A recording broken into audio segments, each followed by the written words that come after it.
संजीव ग्वालियर की एक marketing company में मैनेजर की नौकरी करता था। एक बार काम करते करते उसे काफी देर हो गई।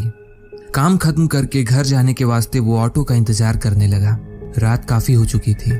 लगभग हर जगह लोग घरों की बत्तियां बुझाकर सो गए थे। संजीव ने सोचा कि ऑफिस के बिल्डिंग के सामने अकेले खड़े रहने से अच्छा होगा कि वो पैदल ऑटो स्टैंड तक चला जाए। वो पैदल ऑटो स्टैंड की तरफ चलने लगा। अंधेरी रात थी। दूर दूर तक सड़क पे कोई दिखाई नहीं दे रहा था। वो सड़क पूरी तरह से सुनसान थी।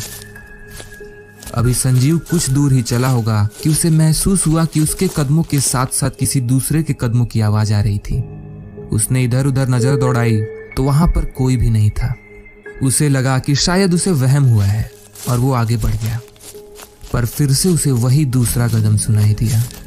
संजीव रुककर ध्यान से सुना तो सड़क के किनारे झाड़ियों के हिलने की आवाज आई। संजीव डर के मानो जम सा गया। अभी वो कुछ समझ पाता कि तभी उसे झाड़ियों में से दो चमकती हुई आंखें दिखाई दी जो उसी की तरफ देख रही थी। संजीव पूरी तरह से डर चुका था।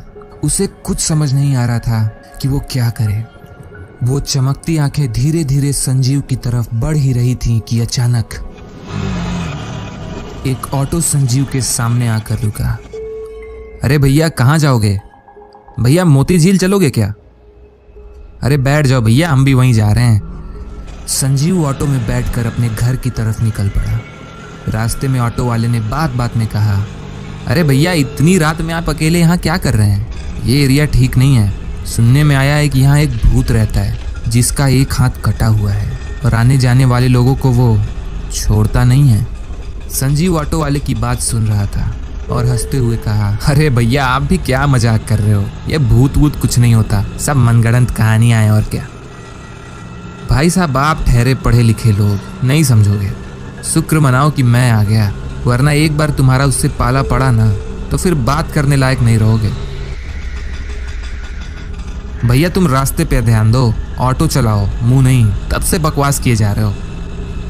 संजीव दिन भर के थके होने के नाते थोड़ा चिढ़ा हुआ था। ऑटो वाला उस सुनसान रास्ते पर ऑटो चलाता रहा, लेकिन कुछ देर बाद अचानक ऑटो रुक गई। संजीव ने कहा, भैया, ये ऑटो क्यों रोक दी? ऑटो वाले ने कुछ नहीं कहा। ऑटो उस सुनसान रास्ते के एकदम बीचों बीच खड़ी थी। आसपास इंसान तो दूर, कोई परिंदा भी नजर नहीं आ रहा था। मैं पूछ रहा हूं, ऑटो क्यों रोक दिया? साहब, पैसे। अरे यार, तो ये पहुंचाने के बाद मांगना था ना। ऐसे बीच रास्ते में ऑटो खड़ा करके कौन पैसे मांगता है? संजीव ने पैसे बढ़ाते हुए ऑटो वाले से कहा। जैसे ही ऑटो वाले ने पैसे लेने के लिए हाथ बढ़ाया, उसका ओढ़ा हुआ शॉल नीचे गिर गया। उसके बाद जो सामने दिखा, उसे देखकर संजीव का मानो पैरों तले जमीन खिसक गई। उस ऑटो वाले का एक हाथ बिल्कुल वैसे ही कटा था जैसे उसने उस भूत के बारे में बताया था। उसके हाथ से लगातार खून नीचे टपक रहा था। संजीव ये देखकर बिल्कुल डर गया और ऑटो से निकलकर उस सुनसान रास्ते पर भागने लगा। भागते भागते थोड़ी दूर पर उसे एक छोटा सा चाय का दुकान दिखा। दौड़ता हुआ वो काफी दूर आ चुका था और थक भी गया था। संजीव हांफते हुए दुकान के बेंच पे बैठा। अरे भाई साहब, क्या हो गया? आप तो ऐसे डर रहे हो जैसे कि आपने कोई भूत देख लिया हो। वो ऑटो वाला। अरे कौन ऑटो वाला?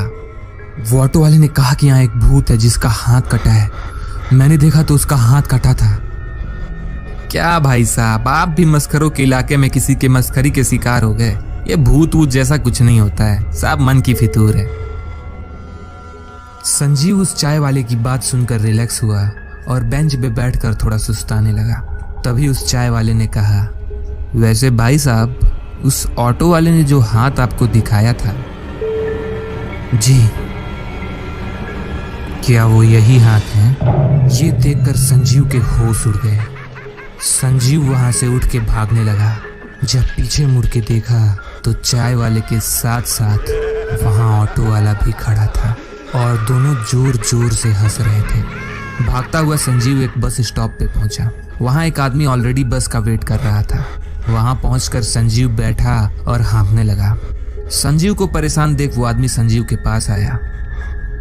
भाई साहब, आप इतने परेशान क्यों लग रहे हैं? सब खैरियत तो है? भाई साहब, आज मेरे साथ पता नहीं क्या हो रहा है। मुझे एक ऑटो वाला मिला जिसका एक हाथ कटा हुआ था, और उस चाय वाले का भी। भाई साहब, आप थक गए हैं, आराम कीजिए। ये इलाका सुनसान है, इसलिए आपको वहम हुआ है। वैसे भाई साहब, कहीं वो हाथ ऐसे तो नहीं थे?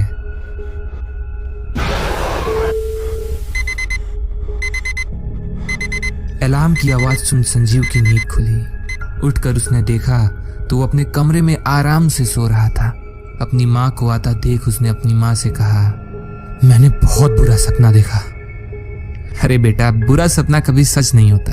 और वैसे भी शहर में कोई कटे हुए हाथ वाला भूत होता तो अब तक सबको पता चल ही गया होता। ये सब छोड़ो, मैं तुम्हारे लिए चाय बना लाती हूँ। ये कहकर वो वहां से जाने लगी। एक मिनट, मैंने तो आपको नहीं बताया कि सपने में मैंने क्या देखा, तो आप कैसे जान गई कि मैंने कटे हुए हाथ वाले लोगों को देखा? क्योंकि मुझे पता है कि उनके हाथ बिल्कुल ऐसे थे।